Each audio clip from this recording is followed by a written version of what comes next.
I'm Stephen Roy Goodman, host of Higher Education Today, a production of the University of the District of Columbia.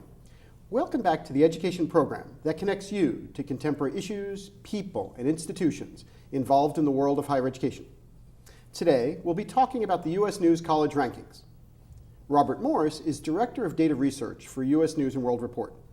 Bob develops the methodologies and surveys for the best colleges and best graduate schools annual rankings. Ann Weeks is upper school head of the Salisbury School in Maryland. Ann has also been upper school director at Agnes Irwin and Dean of Academic Life at Oldfield School. Welcome to both of you. Thank you, Steve. Thank you, Steve. Well, thanks for coming on. Bob, maybe if we could start with you. What are the rankings and how did they start and what do they measure? Well, the rankings started in 1983 and they were much less elaborate than they are today, and it was before the internet, so they were obviously weren't as accessible as they are today. And we're doing them for the same purpose back then as we are now, which was to provide information for consumers, and our main audience is prospective students and their parents. So that's who we're doing it for, and our intent is to just provide them with one tool to use in admissions and not to be the sole factor. And they're obviously become fairly prominent and visible since then. So in your mind, they're a consumer tool? Yeah, that's our intent is them to be a consumer tool. We're certainly totally aware that the higher education community is engaged with us and discusses the rankings, and the rankings are having an impact on them in various ways, but they're not the main audience. It's prospective students and their parents. Well, and you raise an interesting question about this in the terms of the higher education community, and as someone who's been in the higher education community for a long time, there is a lot of discussion about the rankings and whether or not the rankings rank colleges like we would rank a car or something else. And Ann, from your perspective, you've worked in a number of schools. Do your students look at colleges like they look at cars, like they look at other consumer goods, and how do they use the rankings? Well, I think, at least for the independent schools, I would agree with what Bob's saying, that it's one tool in the toolbox. I think what's fortunate in independent schools is that we have college counselors that's really their sole job. And so from actually as early as 7th and 8th grade, families are being educated in how to use the various tools that the media produces in making their decisions. So I think they tend to develop a more balanced view of, say, the weight of the rankings overall in the process. I'm not so sure that that's the case with the public sector that might not be getting that sort of focused guidance, because I know in the public schools, guidance counselors have many, many things on their plate, and college guidance isn't the sole focus. I do see a change in the past, say, 3 to 4 years, where students are actually driving the decision process more than their parents. I do wonder if some of that is due to the accessibility of information on the internet. You find students doing research earlier on their own, but I also think it's partly this parent generation that they're a little different in their parenting. They're not quite as willing to demand that their child do this or that, and are much more willing to listen to what their child thinks and wants and to defer to that. So I do wonder if the impact of the rankings might change somewhat as a result of that with this generation of students.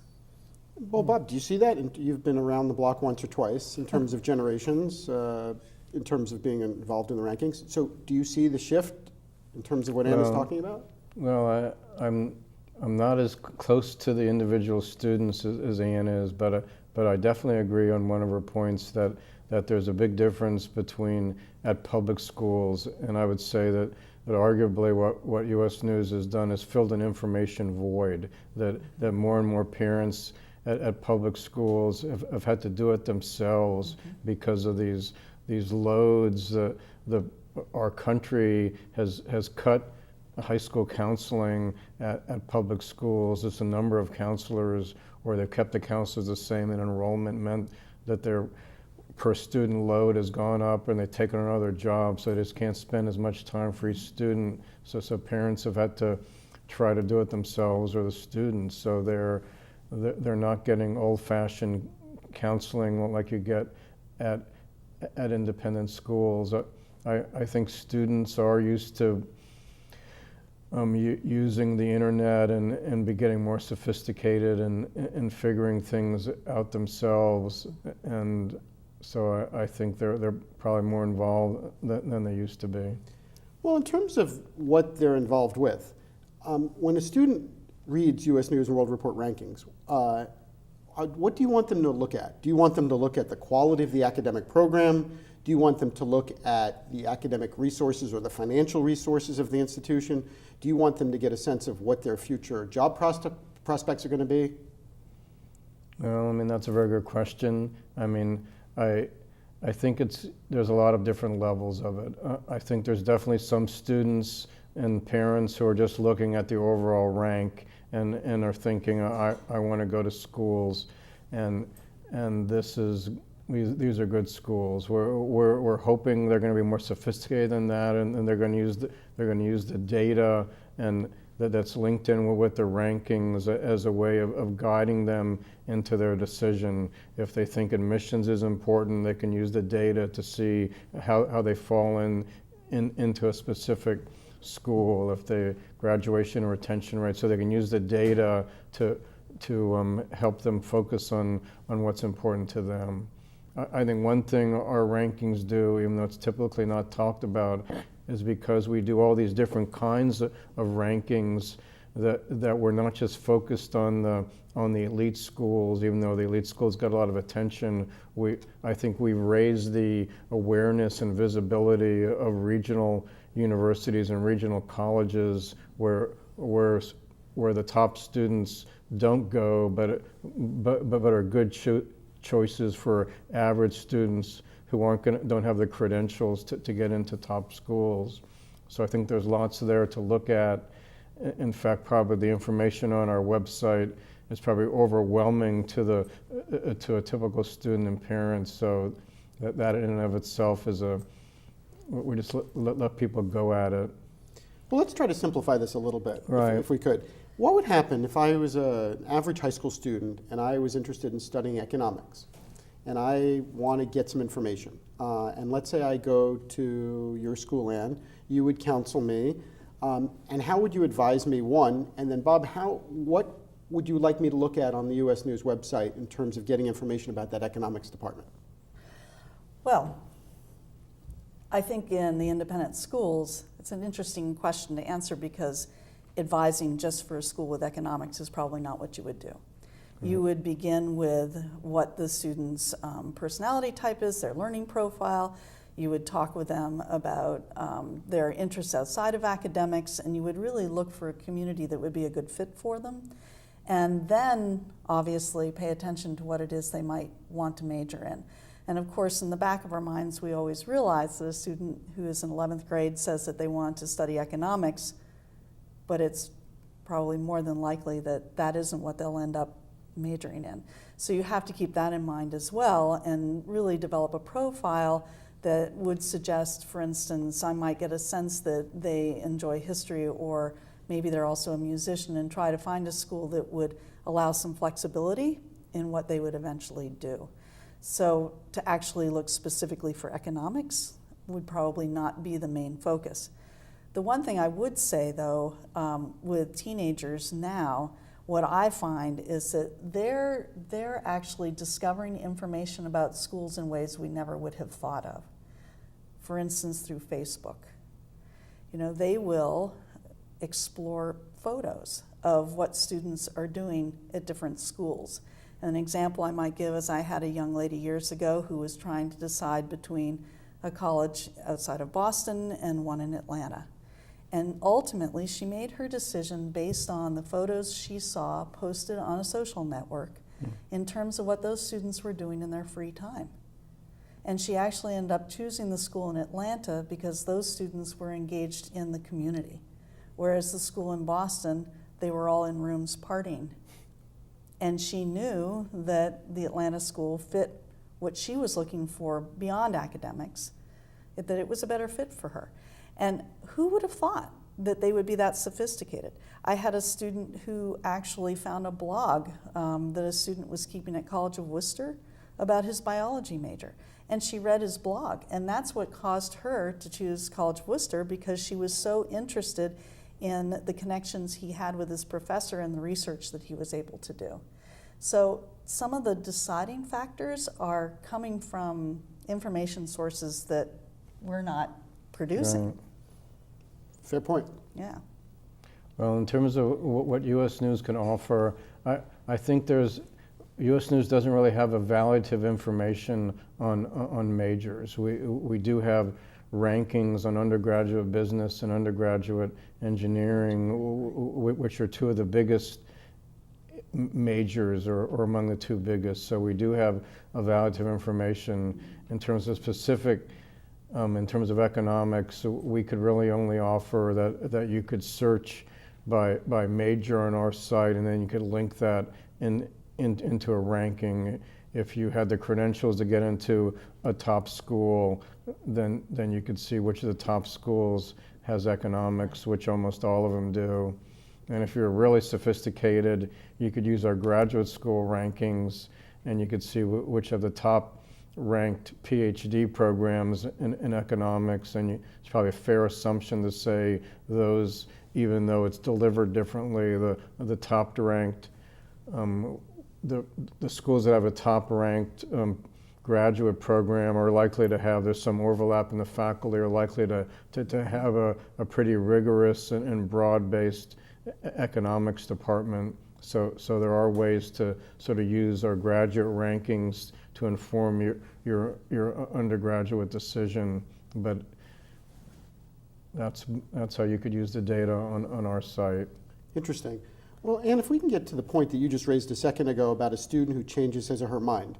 As someone who's a college counselor and has been for a long time, I mean, I agree with you on that, and a lot of my students say they want to do one thing and then end up majoring in something else when they get to college. Right. But the problem is that when we're starting the college search process, students don't know where they want to go, and we have to go somewhere, right? You can't apply to 3,000 colleges. Right. So it's somehow we need to figure out how to kind of narrow this down.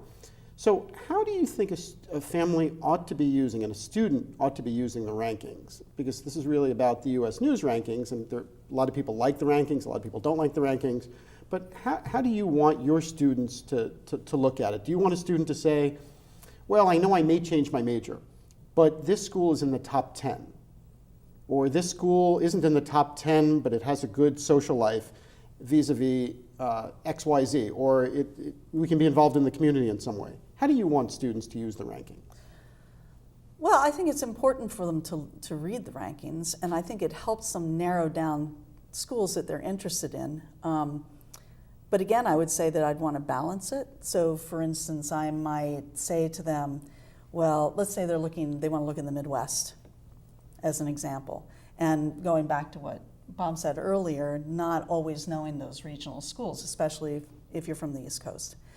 The rankings are going to help you figure out which schools out there have a better reputation, that are regional schools that basically are recognizable. And they're probably going to be recognizable because they have good academic programs and their graduates have done well.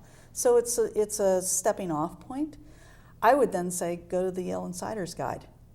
Read a little bit about that and see how does that match what you're seeing in the rankings. Visit the campus, talk with alums, all sorts of things, again, that you would pull into to make that informed decision. But I do think the rankings, for instance, as a college counselor, if I were to mention my alma mater, which was Lawrence University, to someone in the DC area, they'd probably say, Sarah Lawrence? St. Lawrence? You know, they might not know Lawrence University, but I could turn to the rankings and say, here's a good, solid liberal arts college that's a regional college in the Midwest. Maybe you should take a look at it if you want to major in physics, for instance. They have an amazing physics program.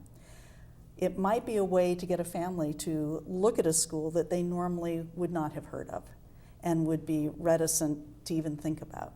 So as a counselor, I sometimes think that those rankings can be a segue into maybe broadening their search some. And Bob, in terms of taking that student who is going to search into something else or to a new school or a new set of schools, can you speak to what exactly are you measuring in the rankings? Well, we are measuring a lot of different things. I mean, the rankings obviously don't cover everything that goes on at a school, so they're limited in the sense that there's a lot of what goes on in the school, some of what we're talking about, the environment or activities or the breadth of activities, can't be measured. So we are, I'll say, limited to what can be measured, but we are looking at the reputation of a school, how selective it is, how hard it is to get into. We have a bunch of indicators on faculty, class sizes, and student-teacher ratios, and faculty credentials. We're also looking at graduation and retention rates. So how successful a school is at graduating their students and keeping them, retaining them from freshman to sophomore. We're looking at financial resources, sort of how strong is a school, sort of financial resources going to education, and we're also looking at alumni giving, so to the students, not how much, but do the students care enough to give back to the school after they've graduated, sort of as a very loose measure of alumni satisfaction. So we have a broad range of indicators. They tend to be really focused on measuring the student experience, either reputation or sort of what goes on at the school, and some of them are output measures, so they're a combination of input and output measures. And I actually think two of those are really important. The retention rate is something that I always tell parents to pay attention to, and I agree with you with the alumni giving. I think that says a lot in terms of the commitment they have after they've graduated. Well, in terms of the alumni giving, though, I mean, what's to prevent a school from saying, giving out some prizes to people and saying everybody just gives $5 to make sure that the alumni giving rate goes up? Well, I mean, there's nothing to prevent schools from doing that, but I mean, I tend to think that it happens very, very rarely. I'm not saying it doesn't happen, but I think most schools are trying to be more productive in their fundraising and view it as actual fundraising than as mainly a rankings boosting activity. However, it is one of the uses of the rankings, which I didn't mention earlier. So the alumni fundraising, they do use rankings as either saying it'll help you in your rankings or as a validation. Your school is good, US News says so, help support it so we can maintain this level of academic, in the academic world, and we need your money to reach that goal.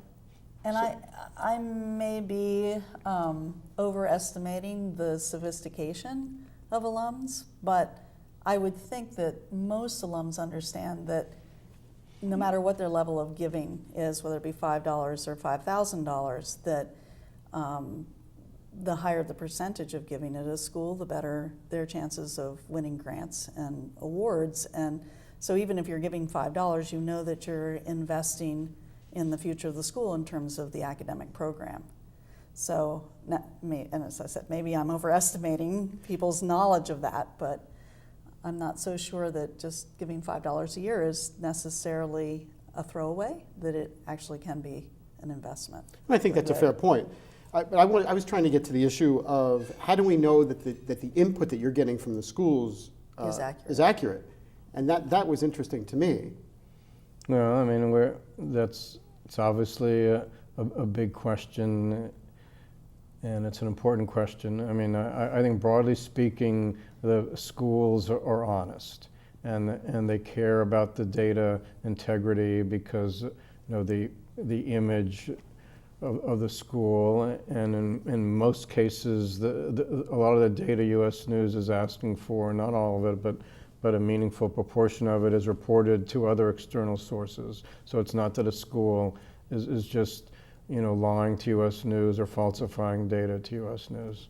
I mean, there's certainly been in 2012, there was this week with George Washington, or last week, but there's been Claremont McKenna and Emory and Iona College. So there's been a few really high profile cases of data falsification, or at least mega misreporting, whatever we want to call it. But I think those are the exceptions. I mean, that's also something new. These disclosures by the schools. I mean, you can argue it one way, that the fact that they're coming forward and going through the embarrassment and their image is sort of at least slammed for an unknown period of time, that they care enough about the long run data integrity to sort of get this behind them and sort of go through the pain of these public disclosures. So I think actually that says a lot about how much they actually care about data integrity. So we think the misreporting and falsifications are the exceptions, a very small percent of schools and a very small percent of the data. Well, but in terms of that point, do college presidents call you up and say, I happen to be in Washington and I'd like to go to lunch with you? Well, they would probably have their public relations people do it, but effectively, on a regular basis, we meet with schools on ranking questions. Either, we do so many rankings, but yes, on a regular basis, we meet with higher ed colleges or law school deans or business school deans or admission people to talk about various aspects of the rankings. So that's, yes. Fair enough. And Anne, in terms of your schools, you've worked with some very nice independent schools over the years. How do we know that they're very nice? Do we know that they're very nice because kids get into good colleges from there, or do we know that they're very nice because students are learning a lot? How do we know? What I would tell you, and I think people who have worked internally in independent schools would probably agree with this, that really the way to judge an independent school is to see how the student is doing once they're out of college, and how they're navigating the career world. Because I often think, well, let me go back. Sometimes you'll have a parent say senior year, when their child is all said and done with applying to college, and maybe they didn't get into Yale or Princeton, but got into what they consider a second-tier school. And the parent says, oh, I invested all this money in a private education, and they got into a school that they could have gotten into if they'd gone to the local public school. And some guidance counselors are quaking their shoes when they're asked that. And my response to that is that really what you're buying in, and you are a consumer, when you're buying a private school education, is more learning the skills to be an effective adult eventually in the working world. It's not so much where you go to college, it's the skills you've learned in high school. And as an independent school parent, as Bob is as well, and I'm sure you can attest to this, the skills that I see in my own child now and his success in what he does, and he's a fundraiser, so he's out there every day, are skills he learned at his independent school. They're not the skills he learned in college. I can see that in terms of knowing how to network, knowing how to present himself. He went to high school wearing a jacket and tie. He's comfortable. He, because he was in smaller classes and developed close relationships with his faculty, certainly intellectually he was challenged on a daily basis, and I think challenged to his independent strengths and weaknesses. Whereas we were talking earlier, in a large public school, that's not always the case because just the pure volume of students that they're dealing with every day. So I feel as though the investment really is more in what they're learning day to day rather than the actual college they get into. Now, to balance that, I would say, with the highly prestigious independent schools, obviously parents they have that expectation of getting into a highly competitive college. Sometimes it happens, sometimes it doesn't. We all know with Harvard, as they say, if they used a lottery, they could fill their class with students who are just as capable as the ones that they choose. through their admission process. Fair enough. We only have a minute or two left. Where do you see the rankings going in the future? Bob, where do you see the rankings going in the future?